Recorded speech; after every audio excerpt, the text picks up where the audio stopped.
श्रोते हो नमस्कार. मार्मिक संवादच्या मार्मिक कट्ट्यावर आपण संवाद साधत आहोत प्राध्यापक डॉक्टर यशवंत पवार यांच्याशी. पवार सर, आतापर्यंत आपण जी चर्चा केली त्यामध्ये असं लक्षात आलं की हा प्रवास सोपा नाही, हा प्रवास खडतर आणि अवघड आहे.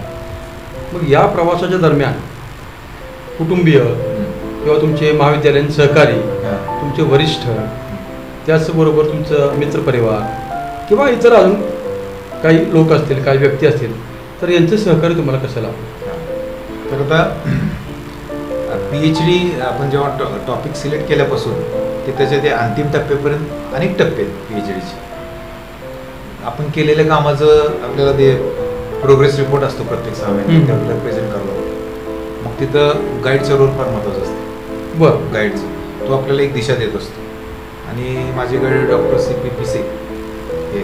बरं, कुठल्या गावचे ते आमच्या महाविद्यालयाचे आहेत. बरोबर. त्यांनी मला गाईड केलं. याच्या अगोदर डॉक्टर हलकुडे म्हणून त्यांनी गाईड केलं होतं. बरोबर. त्याच्यानंतर डॉक्टर CP पिसे म्हणून मला गाईड केलं आणि त्यांनी म्हणजे गायडन्स करून मला एक मार्ग दाखवला. बरं. तसंच आमचे कॉलेजचे प्राचार्य डॉक्टर कैलास करंडे सर यांनी तर मला अनेक वेळा फोर्सफुली मला काम करायला, PhDचं काम करायला भाग पडलं.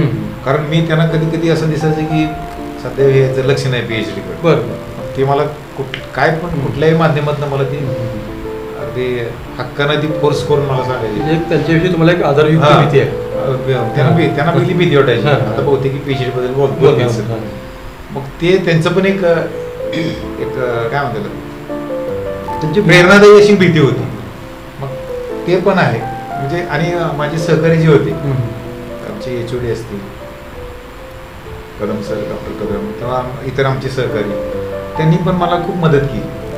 कारण PhD करत असताना काय काही गोष्टी आपल्याला म्हणजे थिसिस वगैरे लिहिणं, ह्या गोष्टी स्वतः करावं लागते सगळ्या. व त्यात बऱ्याच गोष्टी अडचणी असतात. कारण बरेच नवीन तंत्र असते त्यामध्ये बरेच डेटा एकत्र करायचा असतो, ग्राफ काढायचे असतात निळ्या पद्धतीची. प्रत्येक निर्णय एक्सेल शीट वगैरे बऱ्याच गोष्टी डेटा एक्स्ट्रॅक्ट करायचे असते. 100% सगळ्याच गोष्टी आपल्याला माहीत नसतात. हो. बरेच कलिग म्हणजे मला मदत केली त्यावेळेस. म्हणजे ग्राफ तयार करणे किंवा कसं करायचं असते मला सांगायचे, असं करायचं मग तुम्हाला असं जमेल. मग ती कलिगांनी पण मदत केली.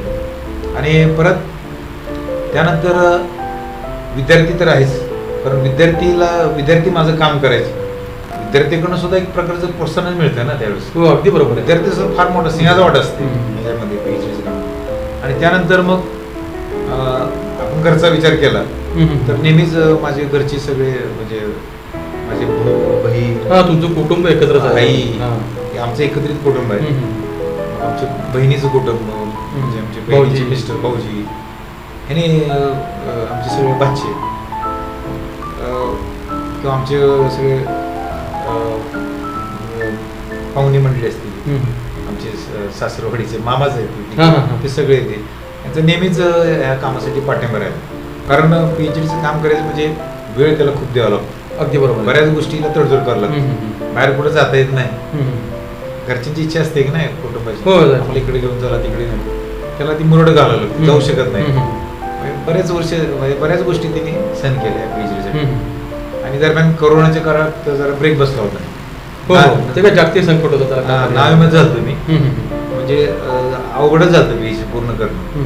मग परत ते सगळ्यांनी धीर दिला. म्हणजे कॉलेजचे प्राचार्य असतील यांनी सपोर्ट केला. त्यावेळेस बरीच अडचण तयार झाली होती.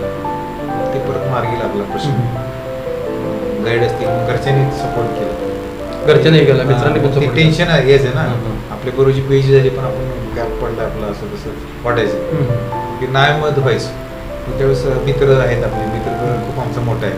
मग मित्रांनी आमच्या ग्रुपच आहे सर, त्यांनी मग निळ्या प्लॅटफॉर्मवर त्याच्या माध्यमातून नेहमी प्रोत्साहित केलं. कुठली अडचण असेल तर मित्र नेहमी धावून येतात. मित्र असावा गारव्यासारखा म्हणतो ना आपण, तसं एक आमचं मित्र म्हणजे गारवा आहे, थंड. मग कुठल्याही अडचण आली, प्रश्न पटकन ते सुटला जातो आमचे. त्यांचंही आम्हाला म्हणजे मला सहकार्य लागलं. आणि आमच्या कॉलनीतले पण मित्र आहेत, त्यांचंही सतत प्रोत्साहन असते, हम्म. करा लवकर PhD, आम्हाला पार्टी पाहिजे. हम्म. गमतीचा भाग, गमतीचा भाग आहे तो. पण त्यांना एक आनंद असते ना. म्हणजे आणि मला असं वाटतं की मनुष्य आयुष्यभर विद्यार्थी असते. हो हो अगदी बरोबर आहे. आपण किती वय झालं मला हे शिकता येईल का ते कधीच विचार करू नये. हम्म. मी ह्या मताचा आहे. त्यामुळं PhD जरी मी झालेली असली तरी अजून मी त्या विद्याशाखेचा विद्यार्थीच आहे. हम्म. पण एक कणभर आपण काहीतरी करत असतो हो समाजासाठी. अगदी बरोबर आहे. हे नॉलेज म्हणजे समुद्रासारखं आहे. त्याला म्हणजे हे नाही, तळ सापडत नाही त्याचं. अगदी बरोबर आहे. आणि केलेलं काम हे फायनल नसते. त्याच्या पुढे पुढे काय असेल. हा, त्याच्या पुढे अजून गोंधळ जात असते. अगदी बरोबर आहे. पण ते थोडं आपल्याला ते रेफरन्स राहतो की हम्म. हे केलं होतं अजून पुढे जाता येईल पाहिजे. म्हणजे विज्ञानात ही गोष्ट आहे की अंतिम सत्य काहीच नसतं. त्याच्या पुढे अजून आपल्याला जायचं असतं. म्हणजे तुम्ही जे इथपर्यंत पोहोचला त्याला तुमचे सहकारी, तुमचे वरिष्ठ, हो, सगळे. कुटुंबीय, शेजारी, मित्र, विद्यार्थी या सर्वांचं अतिशय हा. महत्वपूर्ण असं सहकार्य आहे आहे. आहे 100% आहे. कारण एकटा माणूस काय करू शकत नाही. अगदी बरोबर आहे.